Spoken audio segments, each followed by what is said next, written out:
Perintah Kaisar Naga. Audiobook Novel Silat. Episode 441. Satu persatu, mereka memalingkan kepala dan melarikan diri.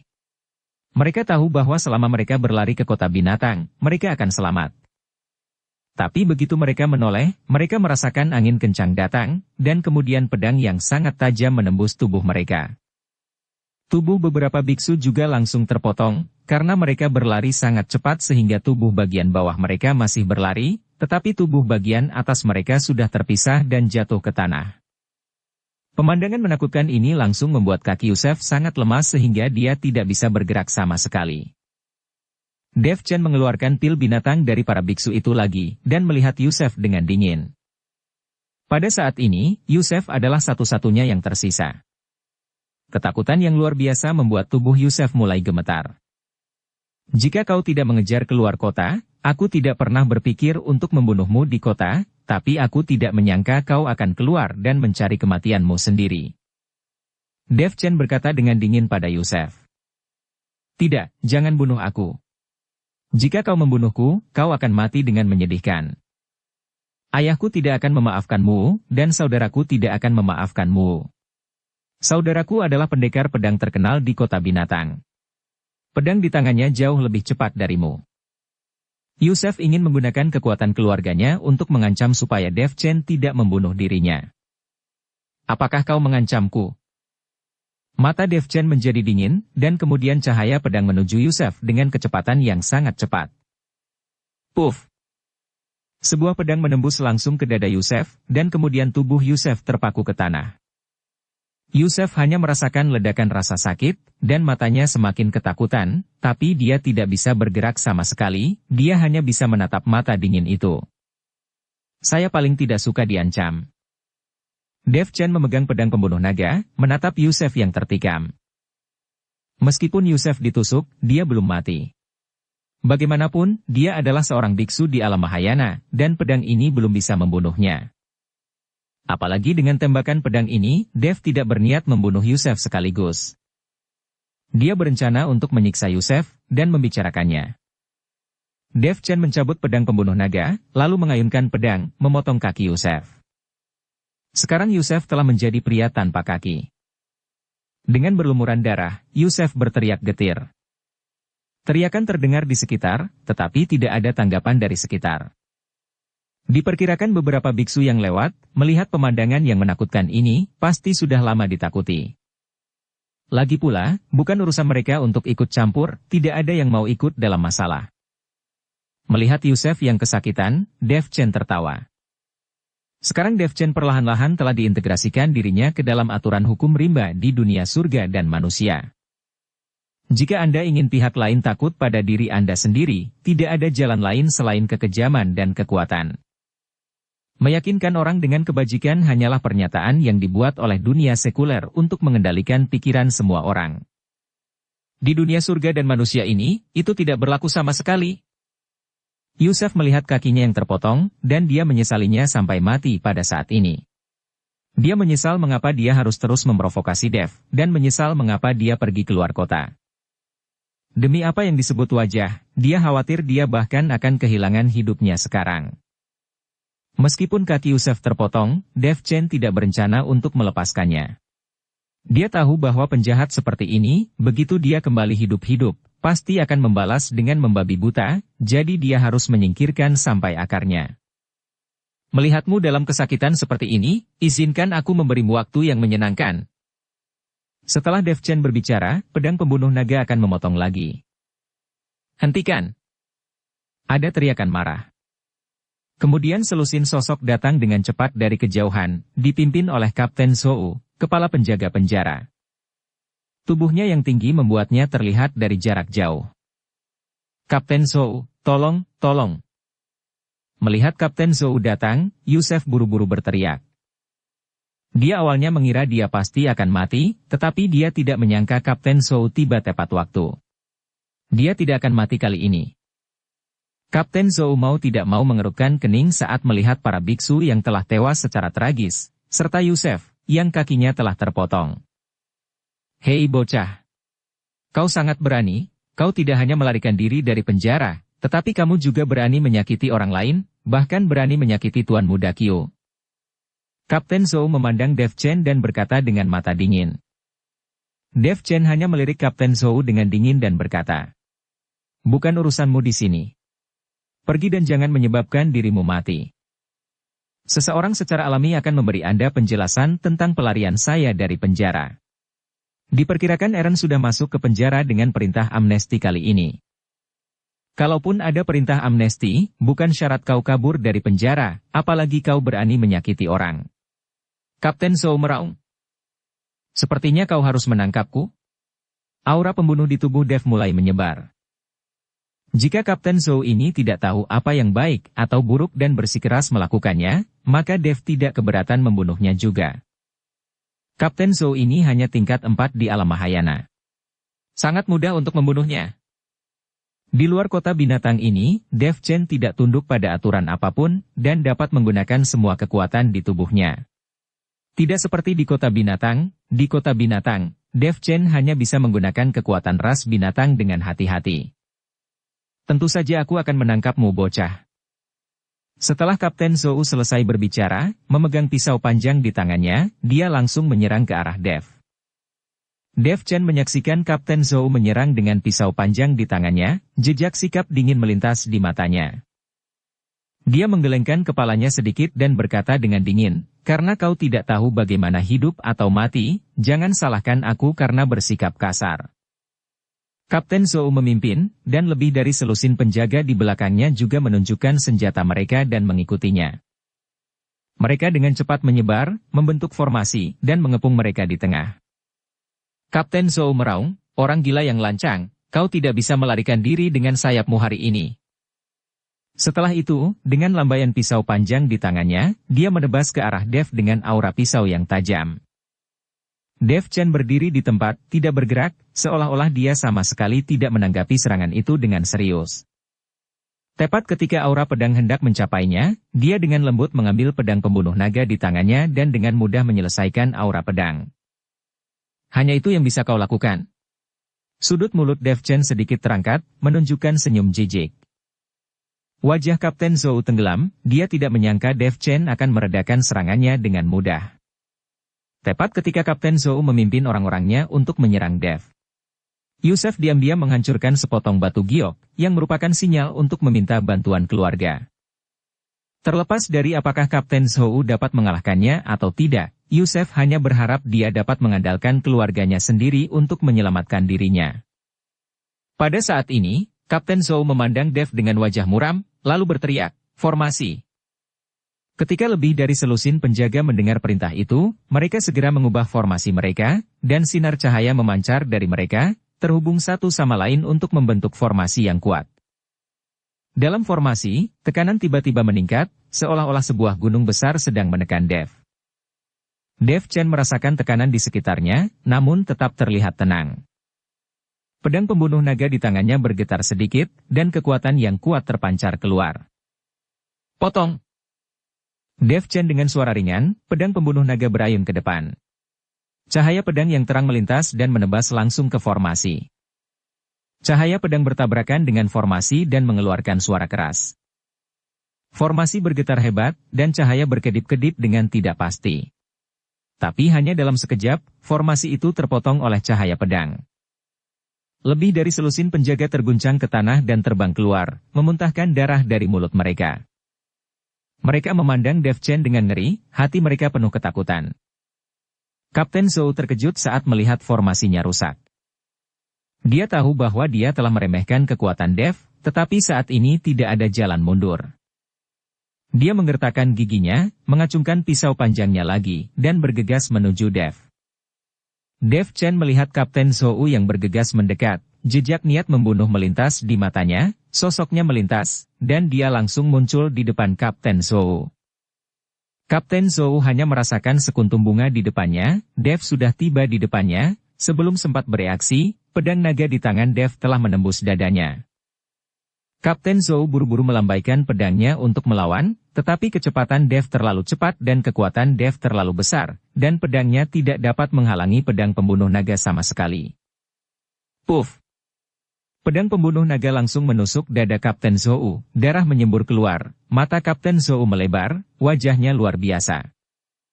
Dev mengeluarkan pedang pembunuh naga dan menatap Kapten Zhou dengan dingin, "Sudah ku bilang, jangan menyebabkan dirimu mati." Yusef, yang terbaring di tanah, telah menyaksikan pemandangan di depannya sepanjang waktu. Ketika dia melihat Kapten Zhou ditusuk pedang, hatinya sudah mati. Awalnya, dia mengira dia tidak harus mati dan diselamatkan, tetapi sekarang dia tidak memiliki harapan sama sekali. Bahkan jika Kapten Zhou dapat mengikuti beberapa trik, tidak masalah untuk menunda waktu agar keluarganya dapat datang dan menyelamatkannya. Tapi sekarang, ditebas oleh orang lain dalam 2 gerakan, itu sama dengan menyembelih anak ayam. Terutama formasi yang dibentuk oleh Kapten Zhou dengan lebih dari selusin penjaga, juga menghabiskan banyak uang untuk membelinya, dan kemudian berlatih siang dan malam. Tanpa diduga, mereka semua tidak bisa menahan Dev. "Aku salah, tolong jangan bunuh aku." Ada darah mengalir dari sudut mulut Kapten Zhou, dan matanya penuh penyesalan dan keputusasaan. Meskipun dia telah melihat pertarungan Dev Chen dengan Eren dan tahu bahwa kekuatan Dev Chen tidak lemah, dia tidak menyangka bahwa Dev akan menjadi sangat kuat. Bahkan formasi yang dikembangkan oleh para penjaga penjara dengan sangat keras pun mudah dipatahkan. Jika dia tahu, dia tidak akan pernah mengejarnya. Dev Chen melarikan diri dari penjara, dirinya tidak lebih hanya akan menerima hukuman. Dibandingkan dengan kehilangan nyawanya, hukuman tidak lebih dari hukuman. Dev melihat Kapten Zhou yang mengakui kesalahannya, dia tiba-tiba teringat sesuatu, dan senyum kejam muncul di wajahnya. "Aku tidak akan membunuhmu, tapi kau harus melakukan satu hal untukku." Dev Chen berkata. "Apa?" "Katakan saja." Kapten Zhou bertanya. "Jika kau membunuhnya, aku akan membiarkanmu pergi." Dev menyimpan pedang pembunuh naga dan mengarahkannya ke Yusef yang tergeletak di tanah dengan satu jari. "Ini mereka." Kapten Zhou terkejut, terlihat sangat ragu-ragu. "Kamu hanya punya waktu 3 detik untuk memutuskan apakah kamu akan mati atau dia akan mati." Dev Chen berkata dengan dingin. Kapten Zhou merasakan niat membunuh di tubuhnya, dan hanya bisa berjalan menuju Yusef selangkah demi selangkah dengan pisau panjang. "Tuan Muda Qiu, maaf, kau tidak akan bisa hidup. Saya harap Anda dapat memaklumi saya. Saya memiliki seorang ibu tua dan seorang anak."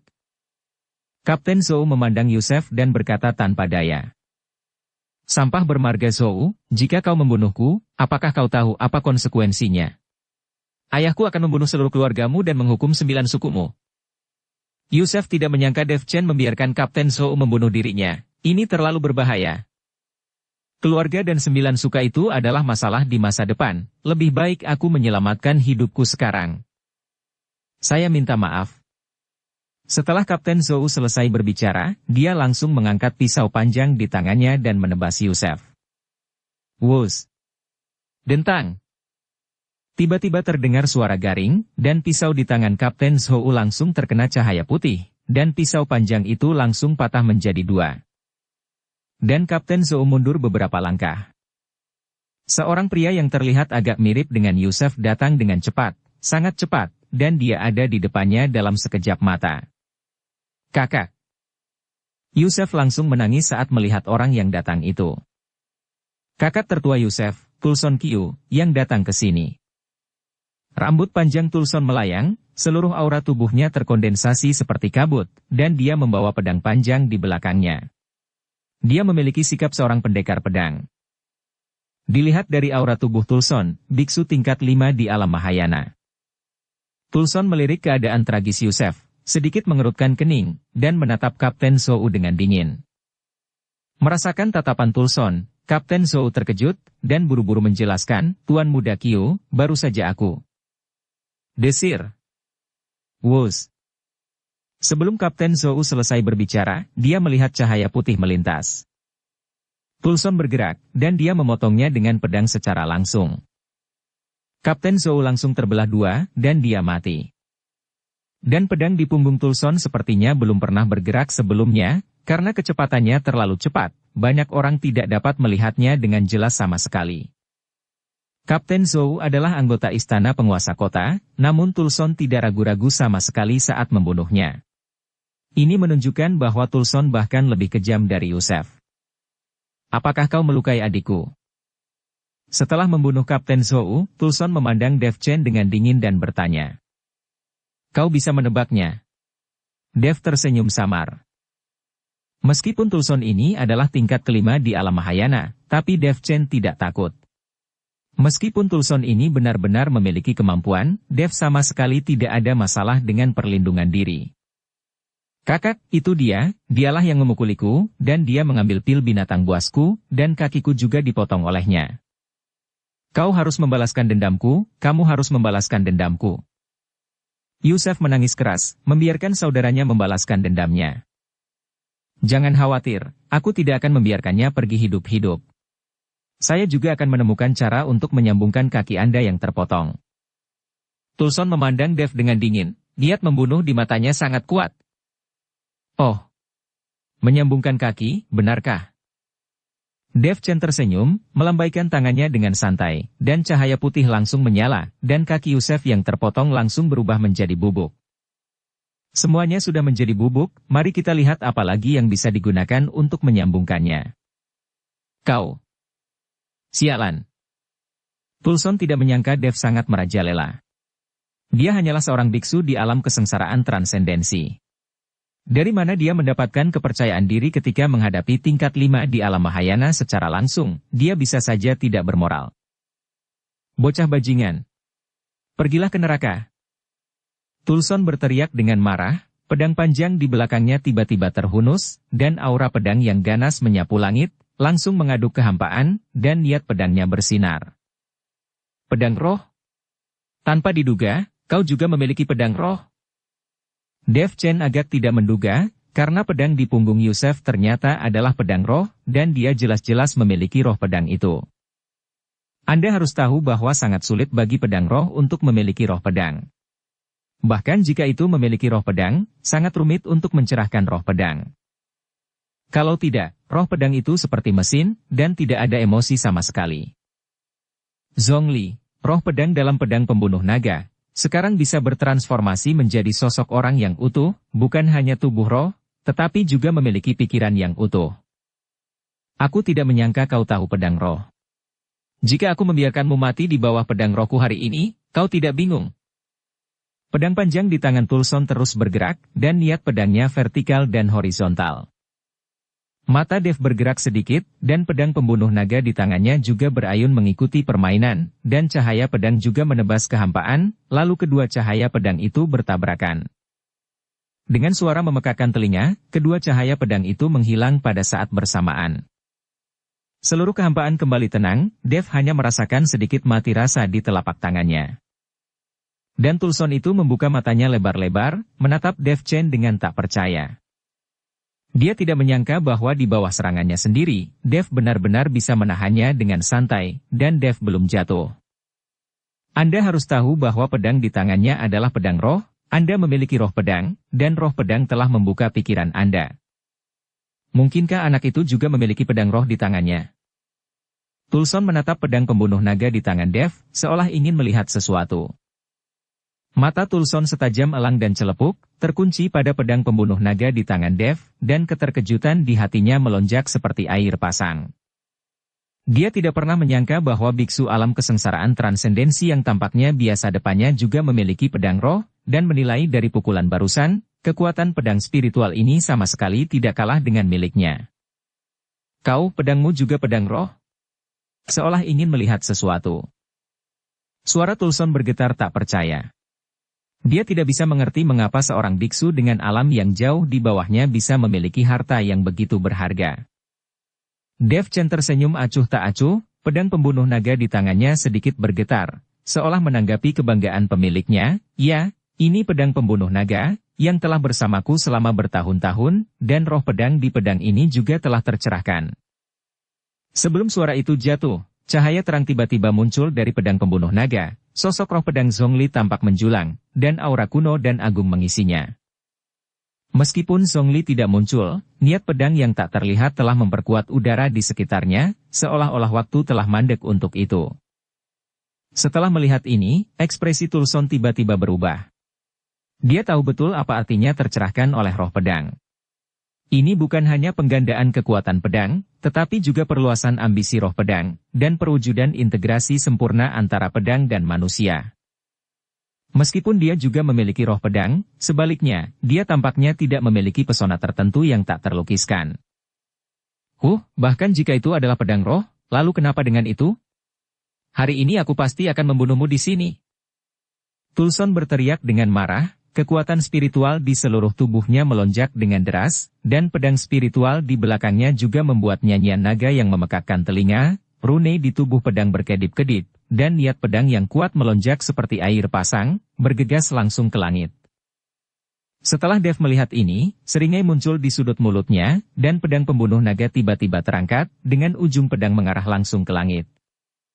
Niat pedang yang lebih agung meledak dari tubuhnya, dan itu bertabrakan dengan keras dengan niat pedang Tulson di udara, membentuk cahaya pedang yang indah yang mewarnai seluruh langit menjadi warna-warni.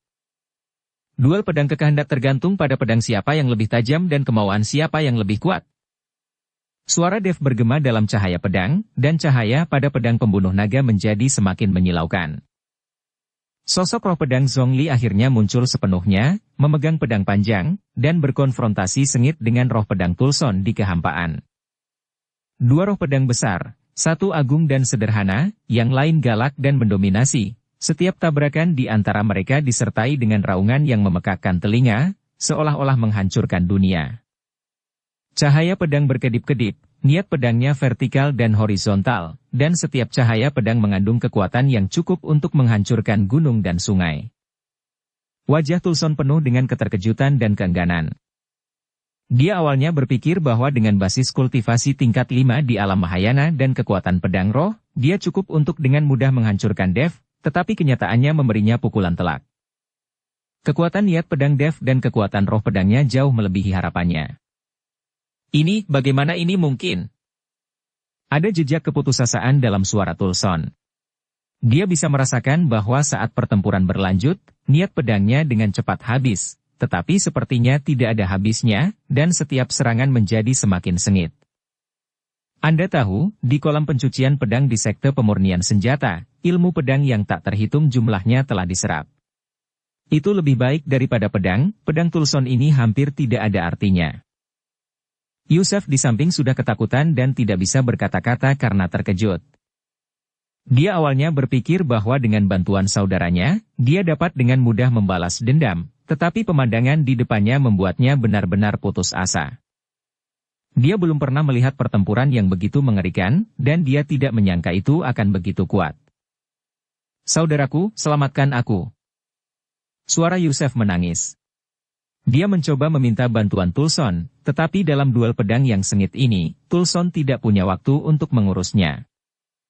Akhirnya, setelah tabrakan hebat, roh pedang Tulson terbelah oleh pedang Zhongli, dan pola terang asli di tubuh pedang juga menjadi redup. Wajah Tulson menjadi pucat dalam sekejap.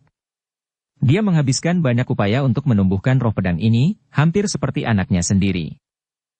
Pedang roh bermata tajam yang asli kini telah menjadi pedang panjang biasa karena hilangnya roh pedang. "Sialan, keparat. Kau menghancurkan pedang rohku, aku ingin kau mati." Tulson memegang pedang panjang yang telah menjadi sangat biasa di tangannya dan meraung keras.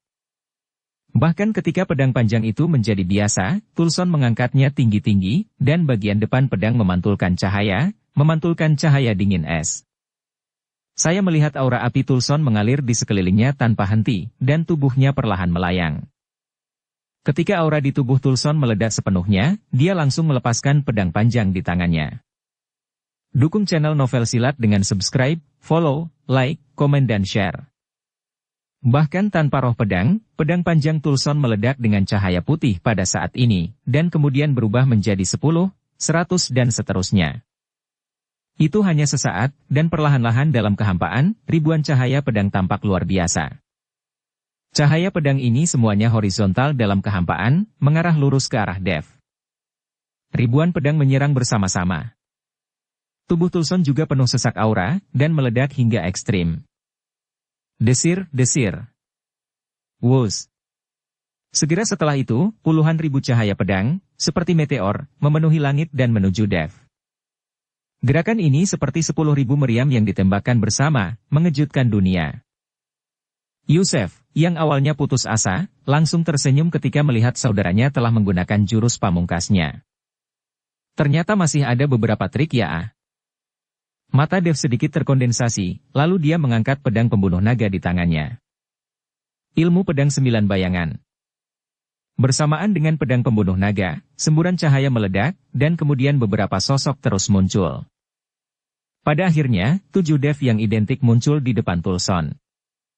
Dan masing-masing dari mereka memegang pedang pembunuh naga, dan aura di tubuh mereka persis sama. Cih, bahkan jika kau menggunakan ilusi, di bawah ribuan pedangku, kau pasti akan mati. Melihat sosok Dev tiba-tiba menjadi 7, Tulson terkejut sejenak, tapi segera mendengus dingin. Tidak peduli seberapa banyak jadinya, itu tidak berguna. Di bawah ribuan pedang yang luar biasa ini, hanya ada kematian. Dev Chen tidak memperhatikan Tulson, tetapi memegang pedang pembunuh naga di tangannya, perlahan-lahan mengangkat tangannya. 10.000 pedang kembali ke sekte. Dev telah lama mempelajari keterampilan unik dari sekte 10.000 pedang, meskipun itu adalah kompetisi ilmu pedang, Dev sama sekali tidak takut. Niat pedang dari sekte pemurnian senjata di kolam pencucian pedang, dan rahasia batu giok dari sekte 10.000 pedang semuanya dimiliki oleh Dev. Jadi bermain dengan pedang, Dev tidak takut.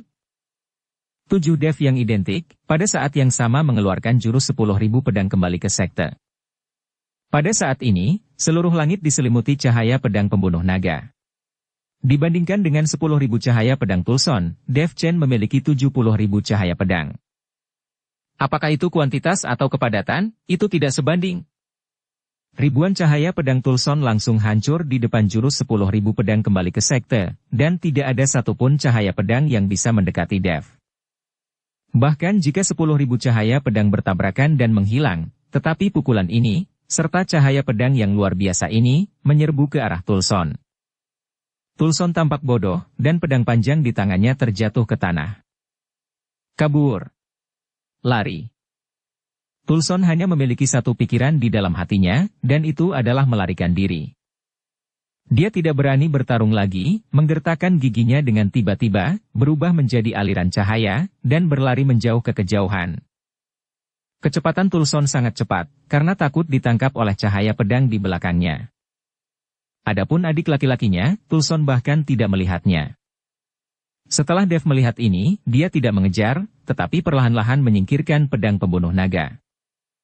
Dev tidak ingin membunuh Tulson itu, dia hanya ingin mengusir saja. Sekarang Dev memiliki hal penting yang harus dilakukan, yakni menemukan tambang pusat urat batu roh peri. Zhongli, terima kasih atas kerja kerasmu. Dev Chen berkata pelan, cahaya pada pedang pembunuh naga berangsur-angsur menghilang, dan roh pedang Zhongli juga kembali ke pedang. Master, merupakan kehormatan Zhongli untuk dapat berjuang untuk Master. Suara Zhongli terdengar di hati Dev, dengan sedikit kepuasan dan kebanggaan. Dev memalingkan kepalanya untuk melihat Yusef, matanya penuh dengan ketidakpedulian, bagaimana? Apakah ada orang lain yang bisa menyelamatkanmu? Ketika Yusef mendengar ini, tubuhnya bergetar tanpa sadar.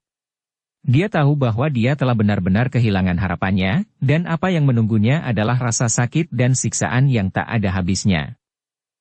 Dev memegang pedang pembunuh naga, dia harus menggali pil binatang milik Yusef. Dia bisa saja melepaskan Yusef, tapi Yusef ini tidak akan mungkin melepaskannya. Dev.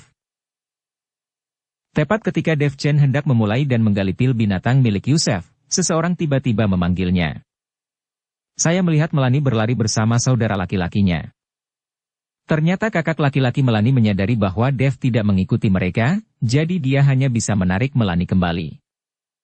Tetapi melihat kemunculan adegan yang tragis itu, kedua saudara laki-laki dan perempuan itu ketakutan. Tuan Muda Qiu, bukankah ini Tuan Muda Qiu? Kakak Melani memandang Yusef yang terbaring di tanah dan berteriak kaget. Apakah kau mengenalnya? Dev Chen melihat saudara laki-laki Melani dan bertanya. Oh ya. Tentu saja, Tuan Muda Qiu ini sangat terkenal di kota binatang, dan dia berjalan menyamping di jalan. Kata kakak Melani. Sekarang dia tidak bisa berjalan menyamping, kakinya sudah menjadi abu olehku, Dev Chen berkata. Kakak ipar, kau terlalu sembrono. Ayah Tuan Muda Qiu ini adalah salah satu dari 3 jenderal binatang besar. Jika Anda menghilangkan kakinya, Anda dalam malapetaka besar. Kakak Melani berkata dengan ekspresi terkejut di wajahnya. Dalam malapetaka masalah besar. Dev Chen tersenyum tipis, aku tidak hanya menghilangkan kakinya, aku juga akan menghapus hidupnya. Setelah Dev Chen berbicara, pedang pembunuh naga di tangannya ditikam dengan keras, lalu Dev mengambil langsung pil binatang Yusef. Dan Yusef tewas sebelum dia bisa memohon belas kasihan. Kali ini, saudara laki-laki dan saudari perempuan itu cukup ketakutan. Mereka tidak menyangka bahwa bahkan putra dari 3 jenderal binatang besar, Dev Chen akan berani membunuh. Dev ini terlalu berani. Saya dapat memberitahu Anda bahwa saya masuk penjara karena saya memukul Yusef ini. Jika saya membunuhnya sekarang, saya pasti telah membentuk kebencian berdarah dengan keluarga Qiu, dan keluarga Qiu pasti akan mengirim orang-orangnya untuk memburu saya. Jadi jangan ikuti aku. Untuk kalian berdua, itu akan sangat berbahaya. Dev berkata kepada Melani dan kakak laki-lakinya. Sebenarnya, ini juga untuk menakut-nakuti Melani dan kakaknya supaya mereka berdua tidak mengikuti dirinya lagi. Bagaimanapun, Dev Chen sendiri bisa meninggalkan kota binatang kapan saja tanpa mengetahui kapan waktunya, dan sementara Yao Mei serta saudara laki-lakinya masih akan tetap tinggal di kota binatang. Jika Dev diburu oleh keluarga Qiu untuk membalas dendam, dia bisa pergi begitu saja, tapi untuk Melani dan kakak laki-lakinya, Dev takut mereka akan mati. Kakak, ayo pergi, Melani menarik kakaknya. Bagaimanapun, mereka hanya bertemu secara kebetulan dengan Dev Chen, dan mereka tidak memiliki hubungan persahabatan yang mendalam. Melani tidak pernah tidur dengan Dev Chen, jadi tidak masalah sama sekali, tidak masalah untuk tidak mengikuti Dev seperti ini. Adik, karena ipar laki-laki saya telah menyebabkan malapetaka, sebagai saudara-saudari kita tidak bisa duduk diam. Dalam hal ini, kita berdua masih punya sifat manusiawi. Bagaimana mengatakan bahwa kalian berdua sudah tidur, kamu sudah lama menjadi orangnya. Jika keluarga Qiu benar-benar mengganggu saudara ipar saya tidak akan pernah berdiam diri. Ketika keluarga Qiu berjalan keluar dari kota binatang dan benar-benar mencapai pinggiran, tidak ada yang perlu ditakutkan. Selama kita tidak memasuki kota, mereka tidak akan menemukan kita. Kakak Melani berkata dengan tekad yang menakjubkan. Melihat kakaknya seperti ini, Melani terlihat sangat terkejut, dan menatap kakaknya dengan tak percaya. Dia tiba-tiba merasa bahwa kakaknya sepertinya telah sedikit berubah. Bagaimanapun Melani tahu bahwa kakak laki-lakinya bersedia mengikuti Dev Chen saat ini, sepenuhnya karena kekuatan Dev, dan Dev Chen juga tahu tentang tambang pusat urat batu roh peri. Kakak, kami berdua tidak dapat berjuang untuk Master. Apa yang ingin dijelaskan Melani, bahwa dia sama sekali tidak tidur dengan Dev. Adik, berhenti bicara, hidupku diselamatkan oleh kakak iparku. Bisakah Anda melihat saudara ipar Anda dalam bahaya dan pergi sendirian? Kalau begitu, apakah kita masih manusia? Melani tidak bisa berbicara dengan apa yang dikatakan kakaknya secara langsung. Jika Melani membantah, dia bukan manusia lagi, dan dia tidak memiliki hati nurani. Setelah Dev Chen melihat ini, dia juga tahu bahwa akan lebih sulit baginya karena dua orang ini mengikuti dirinya daripada dirinya naik ke langit, jadi dia berkata tanpa daya, baiklah, kalian berdua ikuti saya, tetapi jangan tertinggal terlalu jauh, jauh dari saya, jika tidak, ketika ada bahaya, saya tidak dapat membantu. Saudara ipar, jangan khawatir. Saya sangat akrab dengan wilayah ini. Bahkan jika seseorang ingin membunuhmu, aku bisa membawamu bersembunyi. Kakak Melani menepuk pundaknya untuk meyakinkannya. Dengan senyum tak berdaya, Dev hanya bisa membawa dua orang ini ke arah selatan kota. Setelah berjalan sejauh 100 mil, Dev benar-benar melihat sebatang pohon yang menjulang tinggi. Ini seharusnya menjadi tempat yang dikatakan rese. Dev Chen berjalan bersama dua saudara-saudari ke bawah pohon besar, tetapi tidak ada yang ditemukan, yang membuat Dev merasa sedikit terkejut. Sial, beruang itu tidak membohongi kita, kan? Kakak Melani menemukan bahwa tidak ada seorang pun di bawah pohon besar itu, jadi dia berkata dengan marah. Kurasa tidak, dia memberiku sebuah liontin giok, dan jika dia membohongiku, itu sama sekali tidak baik untuknya. Dev Chen menggelengkan kepalanya dan berkata. Dan menatap kakaknya dengan tak percaya. Pada saat ini, tiba-tiba teriakan minta tolong terdengar. Tolong! Suaranya sangat lemah, jika bukan karena pendengaran Dev Chen berbeda dengan orang biasa, saya khawatir kalian juga tidak akan bisa mendengarnya sama sekali. Seseorang berteriak minta tolong. Dev Chen menoleh ke arah suara, dan kesadaran ilahinya langsung menyebar. Di mana itu? Mengapa saya tidak mendengarnya? Aku juga tidak mendengarnya. Dan ilahinya langsung menyebar. Kedua saudara laki-laki dan perempuan itu menggelengkan kepala, menandakan bahwa mereka tidak mendengarnya. Pada saat ini, Dev Chen sudah bergegas mencari. Setelah melihat ini, kedua saudara laki-laki dan perempuan itu bergegas mengikuti Dev. Dan puluhan mil jauhnya dari mereka, dua pria kuat berusia 50-an dan 30-an mengelilingi seorang gadis dengan senyum ceria di wajah mereka. Gadis itu gemetar saat ini, matanya penuh ketakutan. Kalian berdua jangan datang mendekat ke sini, kakakku akan segera kembali. Gadis itu memegang belati di tangannya, mengancam kedua pria besar itu. Grace, jangan pikirkan itu. Kakakmu telah ditangkap dan dipenjara. Tidak mungkin dia untuk keluar. Jika tidak, kami berdua tidak akan memiliki kesempatan untuk menikmati tubuhmu. Salah satu pria kuat berkata. Ancam kedua pria besar itu. Ternyata gadis ini adalah adik perempuan Rese, Grace. Tidak mungkin kakakku masuk penjara, kau berbohong padaku. Grace menangis. Jika kakakmu tidak dipenjara, mengapa dia tidak kembali setelah berhari-hari? Kami berdua menyaksikan dia ditangkap dengan mata kepala kami sendiri. Pria kuat itu menjilat bibirnya dan berkata dengan tidak sabar. Kalian berdua adalah sahabat kakakku.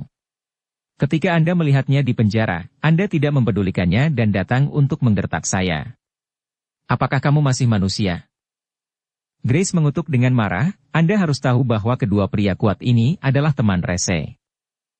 Kedua orang ini juga bertransformasi dari beruang hitam, dan mereka mengikuti Rese untuk mendapatkan makan dan minum.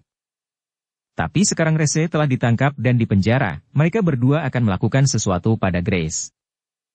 Anda tahu, mereka berdua sudah lama mendambakan kecantikan Grace. Kami hanya membantu Anda, bagaimana kami bisa menggertak adik teman kami? Kekuatanmu terlalu rendah. Kami berdua tidak ragu untuk menggunakan kekuatan spiritual kami untuk berkultivasi 2 kali lipat dengan Anda, itu semua untuk memungkinkan Anda meningkatkan tingkat basis kultivasi Anda. Orang kuat pertama yang berbicara membela diri. Bahkan jika aku mati, mustahil bagi kalian berdua untuk berhasil. Setelah Grace selesai berbicara, belati di tangannya langsung akan menyayat lehernya. Tapi begitu dia bergerak, dia ditampar seorang pria kuat dengan satu telapak tangan dan menerbangkan belati di tangan Grace. Anda harus tahu bahwa kedua orang kuat ini sama-sama tingkat 9 di alam kesengsaraan transendensi, tetapi Grace hanya tingkat 7 di alam kesengsaraan transendensi.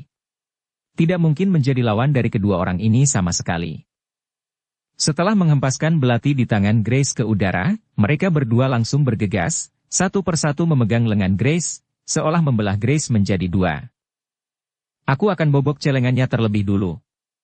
Pria kuat ini adalah teman Rese. Oh tidak bisa. Aku yang akan bobok celengannya lebih dulu. Kedua pria kuat itu berebut, ingin berkultivasi ganda dengan Grace terlebih dahulu. Berhenti. Pada saat ini, ada teriakan dingin, dan kemudian sosok Dev Chen muncul di depan mereka berdua. Kedua orang kuat itu tercengang, lalu mereka saling melirik dan berkata, "Hei bocah, jangan merusak perbuatan baik kami, segera pergi dari sini." Melihat perhatian kedua pria kuat itu menuju pada Dev, Grace tiba-tiba meledak dengan aura yang menakutkan dan melepaskan diri dari kendali mereka berdua. Kedua pria kuat itu juga sangat terkejut sehingga mereka mundur beberapa langkah sebelum berhenti. Grace berlari di belakang Dev, dengan air mata berlinang, dan berkata, "Rekan Taois tolong selamatkan saya." Mereka berdua memaksa saya untuk melakukan kultivasi ganda. Saya tidak mau, saya tidak mau. Dev Chen melihat Grace, matanya menjadi sedikit terpana untuk sesaat. Karena dia menemukan bahwa gadis di depannya sangat cantik. Gadis itu seperti peri yang berjalan perlahan keluar dari lukisan kuno. Kecantikannya bukan hanya akumulasi indah dari fitur wajahnya, tetapi juga karakter dunia lain, yang sekilas membuat orang tidak bisa melupakan. Wajahnya cantik, seperti bunga bakung yang mekar pertama kali, alisnya seperti asap dari gunung yang jauh, matanya seperti air musim gugur, dan setiap kali dia berkedip, dia sepertinya menceritakan kisah yang tak ada habisnya. Dia memiliki sosok anggun yang membuat iri, tidak terlalu kurus atau gendut, dan setiap lekuk tubuh yang pas menunjukkan kelembutan dan keindahan wanita. Pinggangnya seringan pohon willow, dan ada keanggunan yang anggun di antara anak tangga. Saat berjalan, roknya bergoyang lembut, seperti daun teratai yang bergoyang tertiup angin pagi, anggun dan tidak bergerak. Dan mengenakan gaun cantik, gaun itu sepertinya disesuaikan untuknya, bahannya lembut dan halus, warnanya penuh warna tapi elegan. Roknya sepanjang mata kaki, samar-samar memperlihatkan sepatu bersulam indah, menambah sedikit pesona klasik. Saudara ipar, kau berlari terlalu cepat, tunggu kami.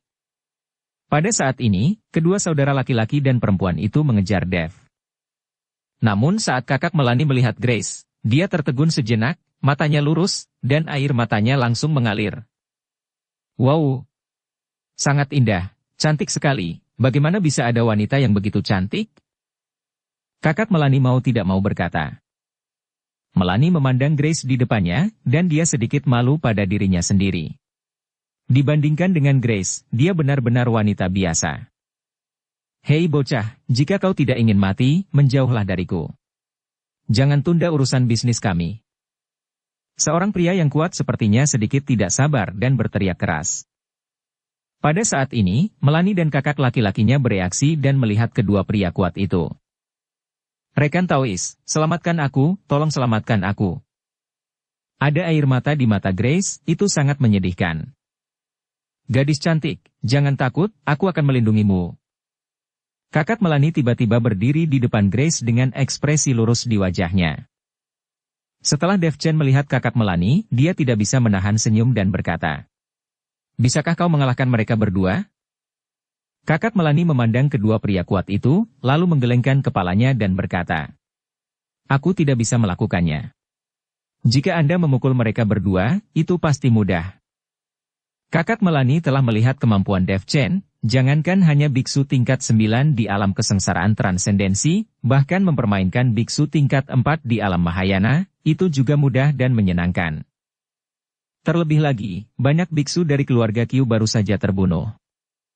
Anda harus tahu bahwa para biksu itu memiliki kekuatan alam Mahayana. Kamu benar. Kerja kerasmu. Dev Chen dengan senyum tak berdaya, kakak Melanie ini ingin menjadi seorang pahlawan untuk menyelamatkan kecantikan, tetapi dia harus membiarkan Dev Chen yang melakukannya. Sialan. Sial, kau ingin mati, kan? Salah satu pria kuat itu sangat kesal dan langsung bergegas ke arah mereka. Dev Chen bahkan tanpa melihatnya, dia melambaikan tangannya dengan santai, dan dalam sekejap kekuatan besar tiba-tiba melonjak dan menjungkir balikan orang kuat itu. Tubuh pria kuat itu jatuh dengan keras ke tanah, memuntahkan darah, dan dia tidak bisa bangun untuk sementara waktu. Berurusan dengan biksu dengan level yang sama, Dev tidak repot-repot melihatnya. Ibarat Dev menabrak seekor semut, itu benar-benar tidak ada bedanya. Ketika orang kuat lainnya melihat ini, dia tercengang. Dia tidak pernah menyangka bahwa biksu tingkat 9 di alam kesengsaraan transendensi dan memiliki tingkat kultivasi yang sama dengan mereka dapat mengalahkan mereka dengan mudah. Ini luar biasa. Pria kuat itu membungkuk, meraih rekannya dengan cepat, lalu dengan cepat melarikan diri. Dev Chen tidak mengejarnya, lagi pula, tidak ada kebencian yang mendalam, tidak perlu membunuh semuanya. Terlebih lagi, dengan Grace belum saling mengenalnya saat ini. Melihat Dev Chen dengan santai melambaikan tangan pada kedua pria kuat itu, mata Grace terkejut, dan matanya sedikit berubah ketika dia melihat Dev. Bersambung ke episode 442. Dukung kami dengan subscribe, follow, like, komen dan share. Terima kasih.